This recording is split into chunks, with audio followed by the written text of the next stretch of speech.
بسم الله والصلاة والسلام على رسول الله. طلاب تالتة إعدادي، دي هدية مني للطلبة اللي عندها امتحان جبر بكرة.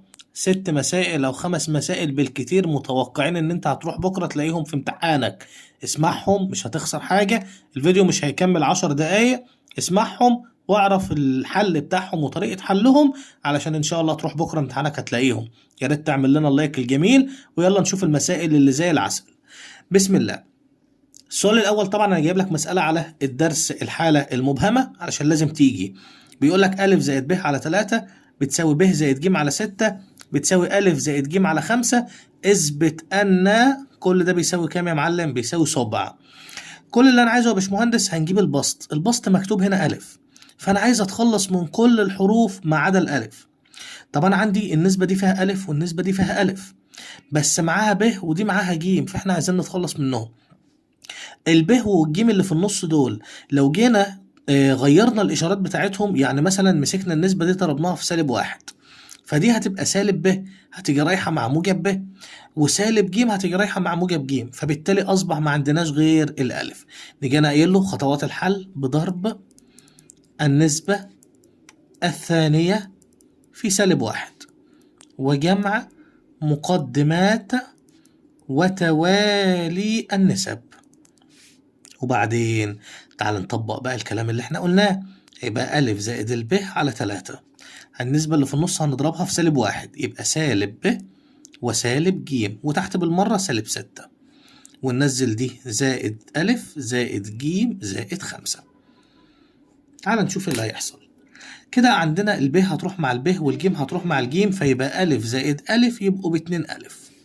طب 3 ناقص 6 ب3 زائد 5 تديني برضو ب2، يبقى كده راحوا مع بعض، يبقى فاضل لنا ألف على 1 اللي هي مين؟ اللي هي الألف. ممكن نكتب جنبها كده بتساوي إحدى النسب. نيجي بقى للمقام، عايزين أ زائد ب زائد ج.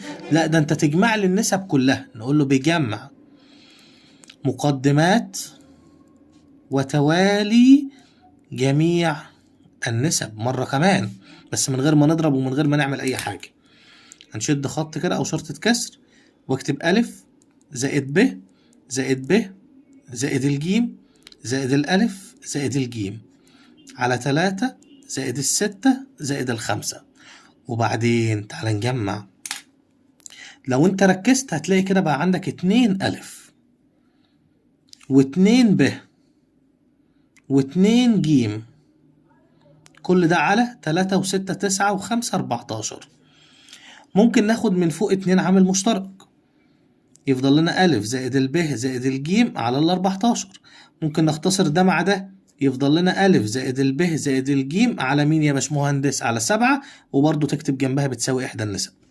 بعد كده لو خدنا المقدم ده على المقدم ده هيساوي التالي على التالي، نيجي أنا قايل له مقدم على مقدم بيساوي تالي على تالي، ونطبق الجملة دي.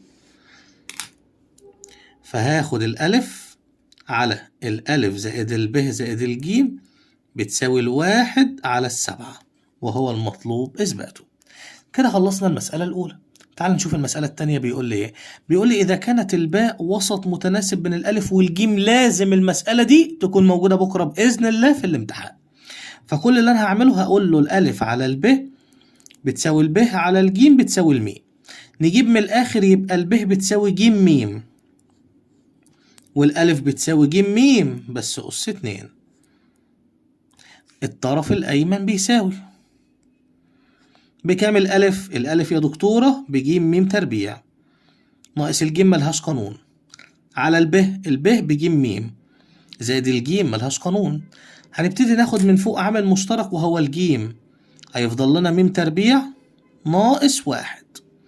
تحت هناخد الجيم هيفضل لنا ميم زائد 1. لو حذفنا دي مع دي برضه لسه المسألة ما خلصتش. الميم تربيع ناقص 1 مش شبه دي، بس بتفكرك بإيه؟ الميم تربيع ناقص 1 ده هيتحل الفرق بين مربعين قوسين شبه بعض، واحد موجب وواحد سالب، يبقى ميم في ميم والواحد واحد في واحد وقوس موجب والتاني سالب، والقوس اللي تحت هينزل زي ما هو. لو ركزت هتلاقي دول كده راحوا مع بعض، يبقى ميم ناقص 1 ده كده قيمة الطرف الإيه؟ الأيمن. الطرف الأيسر بقى يا باشمهندسين عبارة عن ب ناقص ج، الب بج ميم ناقص الجيم على الجيم ملهاش قانون. هناخد من البسط جيم عامل مشترك، يفضل لنا ميم ناقص واحد حفظ خانة على الجيم، حذفناهم يبقى ميم ناقص واحد. يبقى كده إذا الطرفان متساويان. نيجي بعد كده للمسألة رقم 3. بيقول لي يا باشمهندسة، بيقول لي الخمسة ألف بتساوي التلاتة ب. نستفاد إيه؟ نستفاد إن الألف لو راحت لب مش هنرجع فاضي، تبقى 3 على الخمسة. يبقى الألف على الب بتساوي 3 على 5. لو حطينا هنا ميم وهنا ميم يبقى الألف بتساوي 3 ميم والب بتساوي 5 ميم. ويلا نعوض. 7 في ألف 3 ميم زائد 9 في ب 5 ميم على 4 ألف، يعني 4 في 3 ميم زائد 2 في ب، الب ب5 ميم. هناخد من فوق ميم ومن تحت ميم ونريح دماغي ونشوف اللي فاضل. 3 في 7 ب21 والخمسة في 9 ب45. التلاتة في 4 ب12 والاتنين في 5 ب10. لو حذفنا الميم دي مع الميم دي هيفضل لنا فوق 21 و45 يبقى 66 و12 و10 يبقى 22. لو قسمناهم على بعض الناتج هيطلع ب3. كده خلصنا المسألة دي. تعال نشوف المسألة الرابعة. بيقول لي ايه؟ بيقول لي إذا كان منحنى الدالة د حيث دالة السين بتساوي م ناقص س تربيع يقطع محور السينات، يبقى الصاد بتساوي صفر.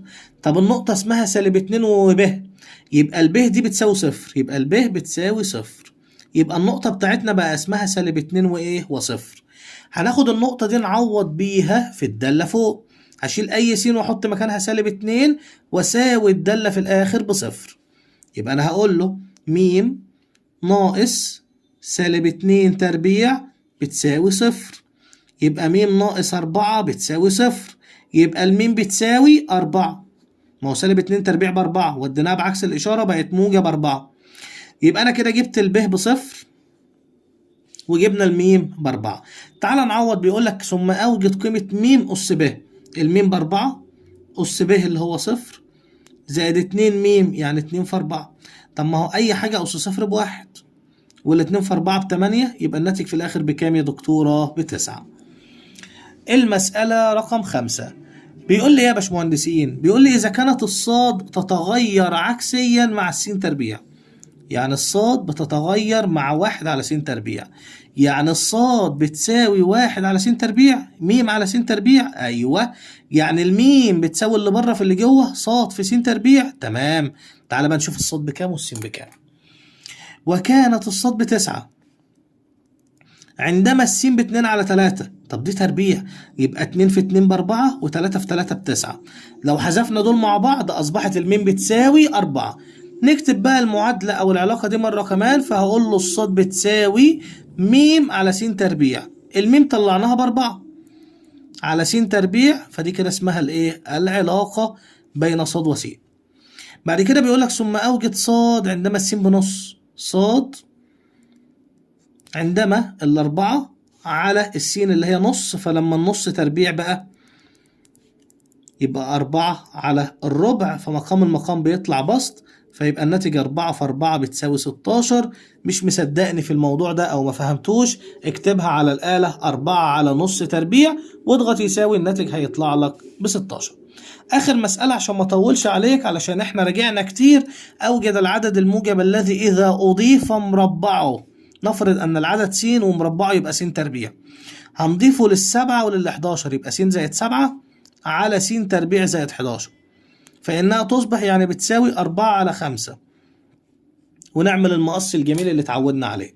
هنبدأ بالخمسة في س تربيع ب5 س تربيع، والخمسة في 7 ب35، والأربعة في س تربيع ب4 س تربيع، والأربعة في 11 ب44. هنودي دي هناك يبقى 5 س تربيع ناقص 4 س تربيع بتساوي 44 ناقص 35. جبناها بعكس الإشارة. طب ما هي الخمسة لو شلنا منها أربعة يفضل لنا واحد س تربيع والواحد ما بيتكتبش. طب ما هي ال44 لو طرحنا منها 35 تديني 9. هنيجي ناخد لهم الجذر فتبقى السين بتساوي موجب أو سالب كام بقى؟ موجب أو سالب 3. بس احنا عندنا السالب مرفوض فهتبقى 3 بس، علشان هنا بيقول لك أوجد العدد الموجب. وبكده نكون حلينا 6 مسائل على السريع كده، إن شاء الله يكونوا موجودين عندك بكرة في الامتحان يا باشمهندس. أشوفكم على خير، والسلام عليكم ورحمة الله وبركاته.